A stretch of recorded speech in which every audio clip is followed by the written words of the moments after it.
वैसे तो 1 करोड़ बहुत बड़ी रकम है। अक्सर तनख्वाह बराबर है, इतना मसला नहीं है। वो टैक्स कटते 6 लाख तो है, मेरे ख्याल में 4 लाख। सरकार पे भरोसा रखो, पैसा देगी देगी सरकार पैसा।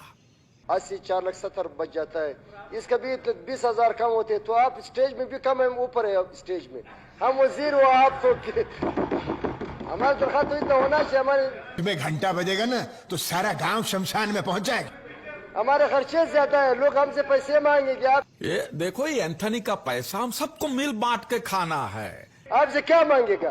आप कहे कि आप हम अपोजिशन में, अपोजिशन में तो आपसे कोई पैसे मांगते नहीं। हमारे आपने कुछ सुना?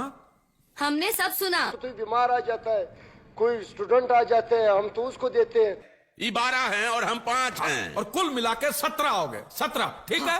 हम क्या करें, मजबूरी। जब से इसे साझेदार बनाया मामला बिगड़ता ही जा रहा है। ठीक है, तो आपकी मर्जी। 2 नहीं, 1 मत कहिएगा, ये तो जाती हो जाएगी। आपको कम से कम मुझे 50,000 तो दे रहे। कर फुसला कर पकड़ लिया होता, समझाते बात बन जाती।